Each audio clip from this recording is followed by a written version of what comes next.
Chlorine and ammonia को मिला के सबसे पहला कोऑर्डिनेशन कंपाउंड बनाया था। क्या है बच्चों?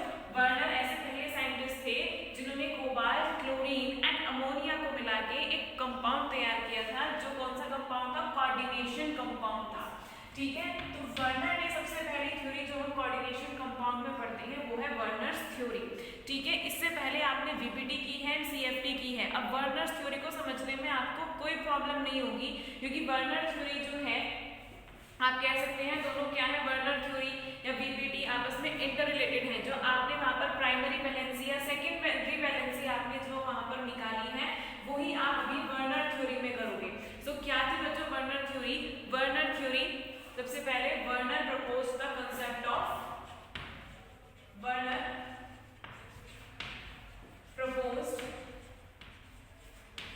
the concept of primary valency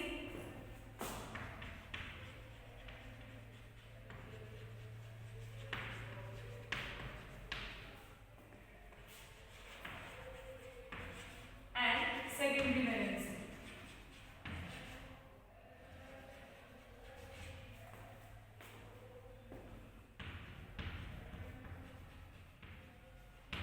Werner बच्चों, वर्नर ने सबसे पहले दो कॉन्सेप्ट दिए थे, उसमें सबसे पहले उसने बताया था प्राइमरी वैलेंसी के बारे में और सेकेंडरी वैलेंसी के बारे में। आपको याद है हम वीपीटी कर चुके हैं और वीपीटी में हमने प्राइमरी वैलेंसी निकाली थी और सेकेंडरी वैलेंसी निकाली थी।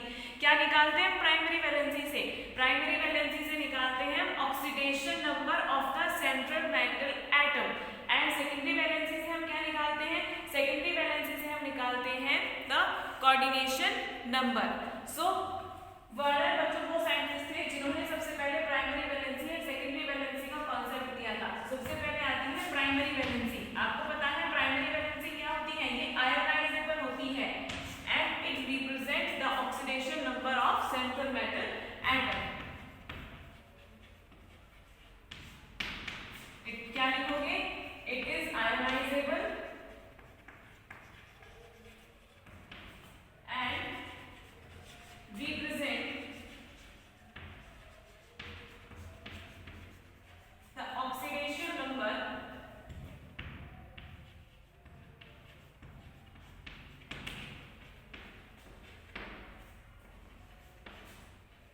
of central metal atom। ठीक है, आयोनाइजेबल होती है और क्या रिप्रेजेंट करती है? Oxidation number of central metal atom. Second one is secondary valency.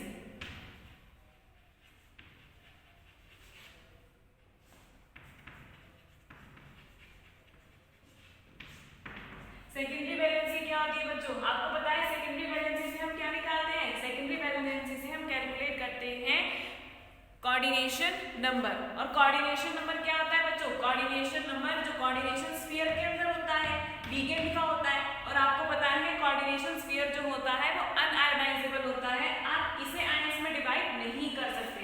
So it is अनआयोनाइजेबल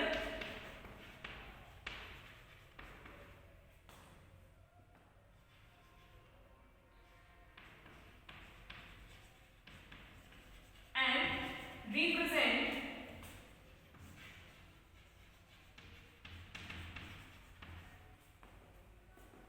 the coordination number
central metal atom से कितने लिगेंड अटैच्ड हैं। अब हम इसे क्वेश्चन से करेंगे।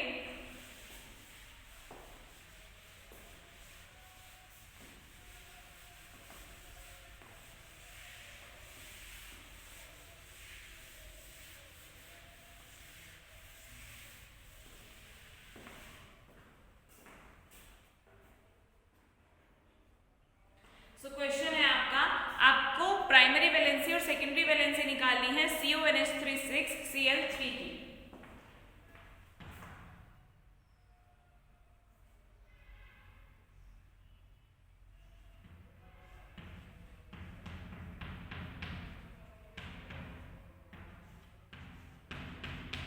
यहाँ पर बच्चों ध्यान दो कि coordination number and primary valency.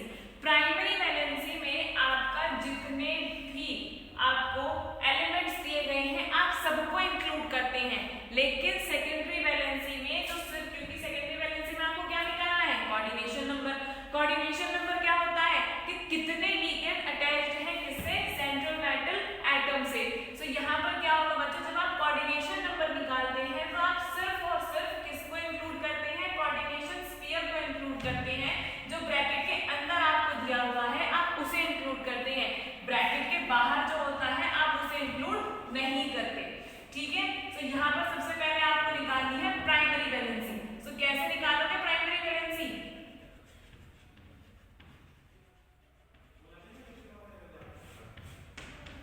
जिसकी आपको निकालनी है उसकी क्या मानते हैं, X 6 into NH3 neutral ligand है, इसकी क्या होती है 0 प्लस 3 इंटू क्लोरीन की -1, टोटल सब किसके इक्वल होगा 0 के। So X - 3 equals to 0 and X equals to +3। So ये है बच्चों primary valency. Next is secondary valency. Secondary valency कैसे निकालते हो,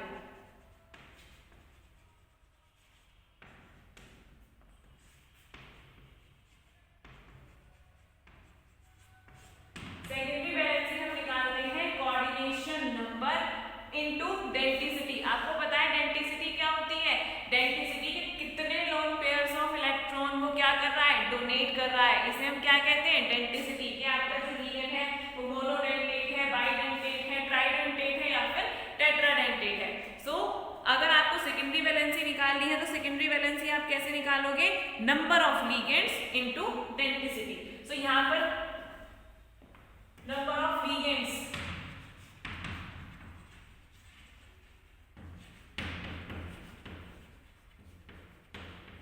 into density। number of ligands कितने हैं बच्चों 6। आपको पता है अमोनिया कैसा लिगेंड है, अमोनिया मोनोडेंटेट लिगेंड है, इसमें नाइट्रोजन अपना lone pair of electron donate करता है। तो डेंसिटी कितनी है 1, तो सेकेंडरी वैलेंसी क्या होगी बच्चों 6। सो ये है वर्नर्स थ्योरी, और ऐसे आपको निकालनी है primary valency and secondary valency. तो ये आप बीपीटी वैलेंस बॉन्ड थ्योरी में भी निकाल चुकी हैं। नेक्स्ट स्ट्रक्चर है बच्चों, इसकी स्ट्रक्चर कैसे बनाओगे,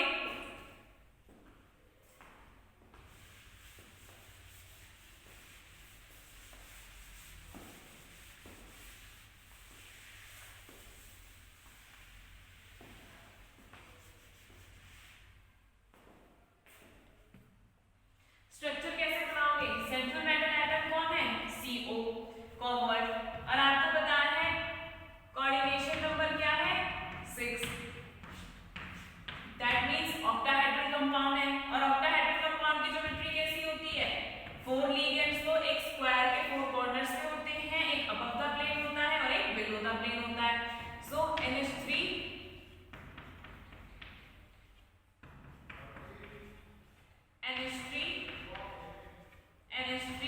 and NH3।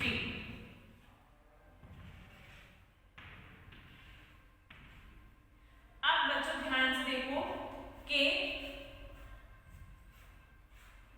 ये भी तो स्फीयर अटैच्ड है इसी सेंट्रल मेटल एटम से।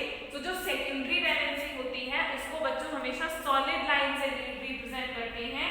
कैसे रिप्रेजेंट करोगे, सॉलिड लाइन से रिप्रेजेंट करोगे सेकेंडरी वैलेंसी को। बट जो काउंटर आयन होता है, इस काउंटर आयन को हम रिप्रेजेंट करते हैं बाय डॉटेड लाइन। तो इसे आप रिप्रेजेंट करोगे कैसे, इसे रिप्रेजेंट करोगे डॉटेड लाइन से।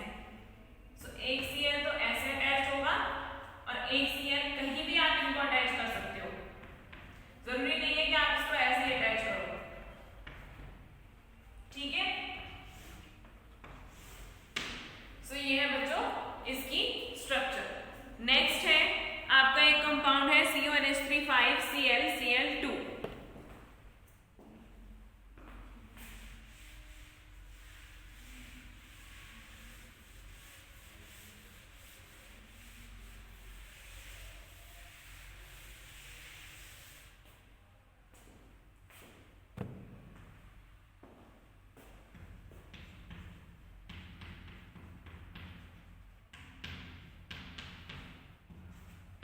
CO3 5 Cl2। Again primary valency Pv कैसे निकालेंगे, x plus 5 into 0 plus 1 into -1 plus 2 into -1 equals to 0। So x -3 equals to 0, -1 and -2 -3 और x equals to +3। So primary valency क्या होगी, +3। अगेन सेकेंडरी वैलेंसी आपको पता है chlorine भी मोनोडेक्टेट लिगेंड है और नाइट्रोजन भी। तो सेकेंडरी वैलेंसी अगेन क्या आएगी इसकी, number of ligands. Number of ligands कितने हैं, नंबर ऑफ लिगेंड्स है 6 एंड डेंसिटी क्या है सबकी 1। सो 6 इंटू 1 इक्वल्स टू 6। ये है सेकेंडरी वैलेंसी। अब बच्चों आती है इसकी स्ट्रक्चर।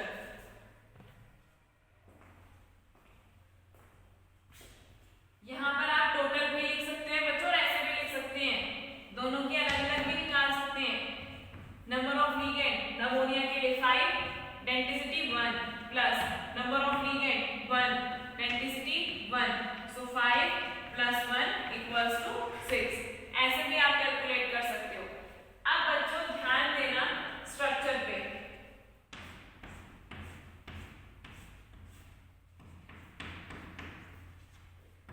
कोबाल्ट के साथ 5 क्या अटैच्ड है, अमोनिया, और एक क्या है Cl। तो ये तो आप बना ही दोगे कैसे, ये आपको पता है लिगेंड से किससे रिप्रेजेंट करेंगे, सॉलिड लाइन से। अब दो बचे बच्चों क्लोरीन। ये क्लोरीन है, सपोज करो आपने एक क्लोरीन को ऐसे रिप्रेजेंट करा, एक क्लोरीन को ऐसे रिप्रेजेंट करा। सो बच्चों ध्यान दो, प्राइमरी वैलेंसी जो होती है, प्राइमरी वैलेंसी में सब इंक्लूड होते हैं, बट सेकेंडरी वैलेंसी में जो कोऑर्डिनेशन स्फीयर होता है उसके अंदर के ही क्या होते हैं, इंक्लूड होते हैं। बट इस प्राइमरी वैलेंसी में इस क्लोरीन ने भी तो पार्टिसिपेट किया है, ठीक है, इस क्लोरीन ने पार्टिसिपेट किया है। सो हम क्या करेंगे, एक डॉटेड लाइन ऐसे भी रिप्रेजेंट करेंगे। अब बात आती है कि हमने अमोनिया के लिए क्यों ऐसे रिप्रेजेंट नहीं किया। बच्चों यूजुअली हम एनायनिक जो लिगेंड होते हैं उनके लिए रिप्रेजेंट करते हैं, और आपको पता है कैटायनिक के लिए भी रिप्रेजेंट करते हैं, लेकिन सबसे ज्यादा हम किसके लिए करते हैं, एनायनिक के लिए रिप्रेजेंट करते हैं। अगर आप बुक्स में देखोगे तो आपको बुक्स में मोस्ट ऑफ दी एनायनिक जो होते हैं, एनायनिक लिगेंड, उनके लिए इस तरीके से आपको डॉटेड लाइन मिलेगी। अमोनिया क्या है, न्यूट्रल लिगेंड है, क्या चार्ज होता है 0। तो इसलिए हमने यहाँ पर अमोनिया के लिए रिप्रेजेंट नहीं करा। तो ये है इसकी स्ट्रक्चर। सो दोनों कंपाउंड, दो एग्जांपल हमने किए हैं वर्नर्स थ्योरी के। नेक्स्ट है reaction with excess AgNO3।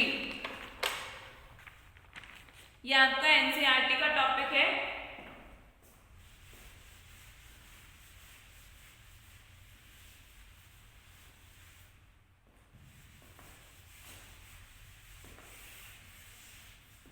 Reaction with AgNO3। क्या होता है AgNO3? AgNO3 होता है सिल्वर नाइट्रेट।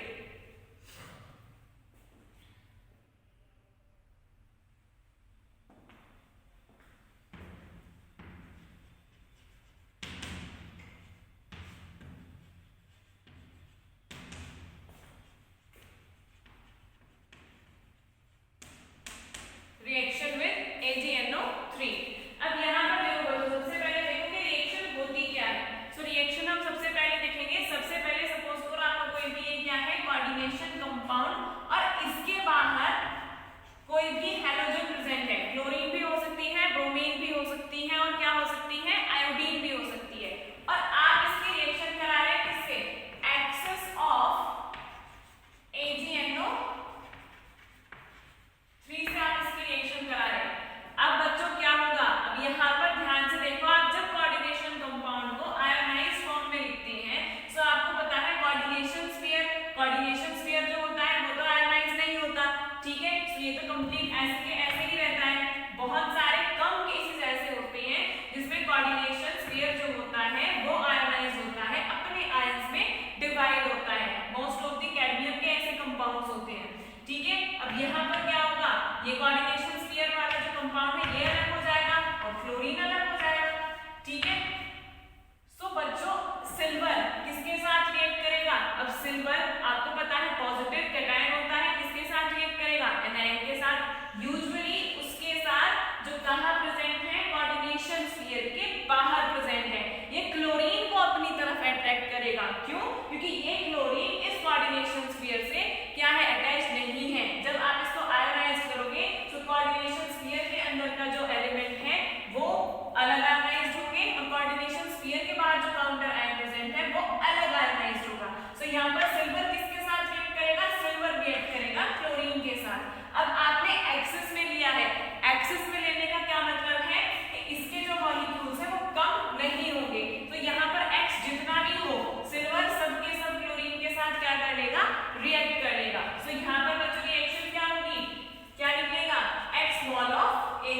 अगर Br होगा तो आपको क्या मिलेगा, AgBr, और अगर आयोडीन होगा तो आपको कैसा कंपाउंड मिलेगा, AgI।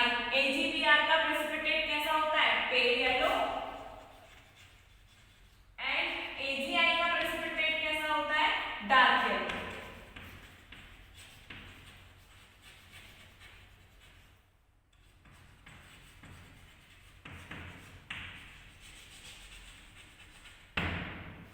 ठीक है, तो ये है बच्चों वर्नर थ्योरी। नेक्स्ट है इस रिएक्शन के ऊपर बच्चों आपको कुछ क्वेश्चन करने हैं। अगर यहाँ पे आपसे फ्रैक्शन पूछे कि कितने क्लोरीन ने रिएक्ट करा है, तो यहाँ पर आप ध्यान दो, आपका एक कंपाउंड है, कैसे निकालोगे, जितने भी आपके टोटल क्लोरीन होंगे वो, और जितनों ने रिएक्ट किया वो, ऐसे तो निकालते हो आप फ्रैक्शन कि जितने आपके टोटल क्लोरीन प्रेजेंट है वो और जितने क्लोरीन रिएक्ट कर रहे हैं वो, ऐसे निकालना है आपको फ्रैक्शन।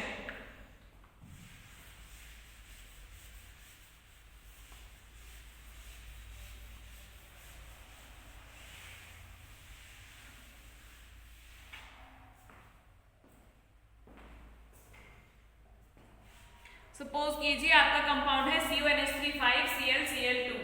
अभी जो हमने पहले कंपाउंड लिया है CONH3 5Cl Cl2, आप इसकी रिएक्शन करा रहे हैं किसके साथ, एक्सेस AgNO3 के साथ। तो जब आप इसे आयनाइज करेंगे, जब ये अपने आयन से टूटेगा तो क्या होगा बच्चों, ये कोऑर्डिनेशन स्फीयर वाला कंपाउंड अलग होगा, CONH3 अब आप यहाँ ध्यान रखना, ये वाले क्लोरीन को आप इंक्लूड नहीं करेंगे क्योंकि ये वाला क्लोरीन ब्रैकेट के अंदर है, कोऑर्डिनेशन स्फीयर के अंदर है, कोऑर्डिनेशन स्फीयर के अंदर है, तो ये मेटल के साथ अटैच्ड है, तो ये रिएक्ट नहीं करेगा क्योंकि ये डिवाइड नहीं होगा। और क्या होगा बच्चों, बाहर क्या प्रेजेंट है, काउंटर आयन 2Cl नेगेटिव, इसकी रिएक्शन ये Ag positive and NO3 negative, कितने प्रेजेंट है क्लोरीन, तो आपको ये भी कितने लेने पड़ेंगे, तो क्योंकि क्या करोगे बैलेंस, तो यहाँ पर कितने मोल ऑफ AgCl निकलेगा, 2AgCl, वाई PPT। अब ध्यान से देखो कैसे निकालोगे fraction, total number of chlorine कितने प्रेजेंट है, ऐसे तो निकालते हैं जब आप मैथ में निकालते हो, total number of chlorine 3, react कितनों ने किया 2, सो 2/3 fraction of chlorine react with AgNO3, so 2/3 fraction of chlorine react with AgNO3। Next है आपका एक क्वेश्चन,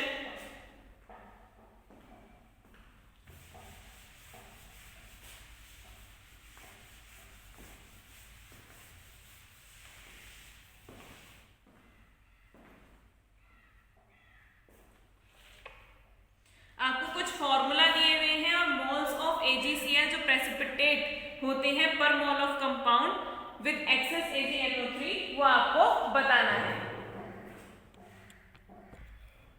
तो ये है बच्चों आपका क्वेश्चन, आपको कुछ फॉर्मूला दिए हुए हैं और आपको बताना है number of moles of AgCl precipitated per mole of compound with excess AgNO3। कहने का क्या मतलब है, जब आप इस किसी भी कंपाउंड की रिएक्शन करा रहे हैं जिससे एक्सेस AgNO3 के साथ, सो पर मोल जब एक मोल रिएक्ट करता है AgNO3 इस कंपाउंड के साथ, सो कितने AgCl प्रेसिपिटेट होंगे आपको ये बताना है। ठीक है, सो अब आप यहाँ पर ध्यान से देखो बच्चों, यहाँ पर क्या है, अब आपको तो कोऑर्डिनेशन कंपाउंड को बताना है, लेकिन यहाँ तो स्फीयर प्रेजेंट ही नहीं है, यहाँ तो ब्रैकेट नहीं प्रेजेंट है। सो बच्चों अब ये कंपाउंड आपको खुद से बनाने हैं। ठीक है, ये कंपाउंड आपको खुद से बनाने हैं क्योंकि आपको ये चीज याद रखनी पड़ेगी कि कौन सा मेटल को या फिर कौन सा कंपाउंड किसके साथ कितने कोऑर्डिनेशन नंबर का क्या बनाता है, कंपाउंड फॉर्म करता है। सो ये है बच्चों PdCl2 × 4NH3। सो इसका फॉर्मूला है PdNH3 कितने प्रेजेंट है 4Cl2। नेक्स्ट है NiCl2 × 6H2O, इसका कैसे बनाओगे, NiCl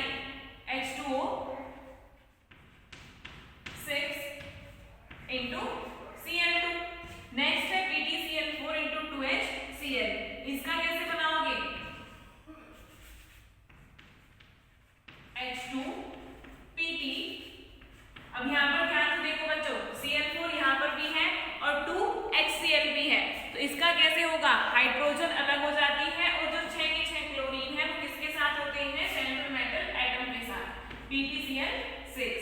इसी तरीके से PtCl2 into 2NH3 Pt। अब यहाँ पर ध्यान से देखो बच्चों, प्लैटिनम जो होता है वो कोऑर्डिनेशन नंबर 6 के कंपाउंड्स फॉर्म करता है।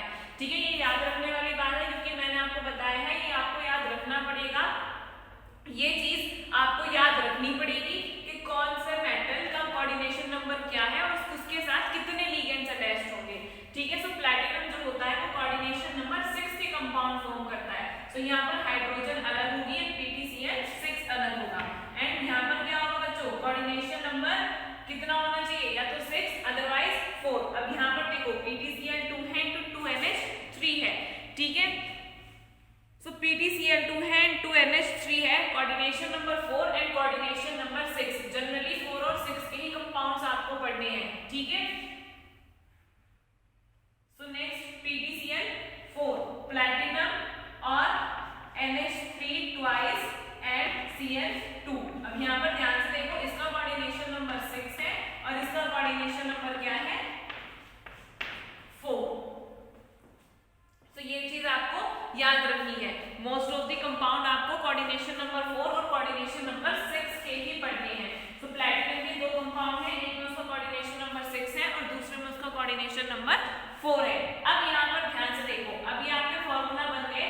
अब यहाँ पर जब आप इसको डिवाइड करोगे, आयोनाइज्ड फॉर्म में लिखोगे, तो कौन से Cl रिमूव होंगे, वो Cl रिएक्ट करेंगे AgNO3 के साथ जो कोऑर्डिनेशन स्फीयर के बाहर प्रेजेंट है, ना कि वो जो कोऑर्डिनेशन स्फीयर के अंदर प्रेजेंट है। ठीक है, क्योंकि ये कोऑर्डिनेशन स्फीयर के अंदर है, मेटल के साथ अटैच्ड है, सो ये रिमूव नहीं होंगे। कौन से रिमूव होंगे, जो as a counter ion present है कोऑर्डिनेशन स्फीयर के बाहर। सो आप इनकी रिएक्शन करा रहे हो किसके साथ, AgNO3 के साथ। सो यहाँ पर क्लोरीन कितने हैं, 2। सो कितने AgNO3 रिएक्ट करेंगे, 2। कितने मोल AgCl3 प्रेसिपिटेट होगा, 2 मोल। सो आंसर क्या है, 2। सेम एज इसमें कितने Cl प्रेजेंट हैं, 2। कितने AgNO3 के मॉलिक्यूल रिएक्ट करेंगे, 2। सो कितना AgCl बनेगा, 2 AgCl। सो कितने मोल बनेंगे, 2। अब यहाँ पर ध्यान से देखो, यहाँ पर कोई भी काउंटर आयन प्रेजेंट नहीं है Cl की फॉर्म में। यहाँ एक भी Cl कोऑर्डिनेशन स्फीयर के बाहर प्रेजेंट नहीं है, सो एक भी Cl रिमूव नहीं होगा क्योंकि ये वाला क्लोरीन कोऑर्डिनेशन स्फीयर के अंदर प्रेजेंट है। सो यहाँ पर भी 0 है और यहाँ पर भी 0 है। सो एक भी मोल AgNO3 रिएक्ट नहीं करेगा और क्या होगा, एक भी मोल AgCl नहीं बनेगा। सो यहाँ पर भी क्या होगा, number of moles of AgCl 0 precipitated and number of moles of AgCl precipitated is 0। अगले, सो ये है आपका question. Next question is compare conductivity. बच्चों अगर आपको कंडक्टिविटी दी हुई है, सो क्या करना है आपको, सो नेक्स्ट है बच्चों आपको क्वेश्चन करना है कंपेयर कंडक्टिविटी और आयनिक मोबिलिटी और electrical conductance of following compound. बच्चों आपको चाहे कंडक्टिविटी लिखा हो वहां पे, चाहे आयनिक मोबिलिटी लिखा हो। आयनिक मोबिलिटी भी क्या होती है, आयनिक मोबिलिटी होती है आयंस कितने मोबाइल है। ठीक है, और इलेक्ट्रिकल कंडक्टेंस लिखा हो, बात एक ही है। सो ऑफ फॉलोइंग कंपाउंड, आपको एक कुछ कंपाउंड दिए हुए हैं और इन कंपाउंड्स की आपको इलेक्ट्रिकल कंडक्टेंस बतानी है, आयनिक मोबिलिटी बतानी है। कैसे आप बताओगे बच्चों, कंडक्टिविटी जो होती है नंबर ऑफ आयंस के डायरेक्टली प्रोपोर्शनल होती है, क्योंकि आपको पता है जितने ज्यादा नंबर ऑफ आयंस होंगे वो उतनी ही ज्यादा तेजी से मूव करेंगे और जितने ज्यादा नंबर ऑफ आयंस होंगे उस कंपाउंड की इलेक्ट्रिकल कंडक्टिविटी उतनी ही क्या होगी, ज्यादा होगी। सो यहाँ पर आप इसे क्या करो, कंपाउंड्स को नंबर ऑफ आयंस में डिवाइड करो। सबसे पहले आप क्या लिखोगे, conductivity is directly proportional to the number of ions। कि कंडक्टिविटी जो होती है वो किसके डायरेक्टली प्रोपोर्शनल होती है, नंबर ऑफ आयंस के। सो अगर मैं इसे नंबर ऑफ आयंस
सी की।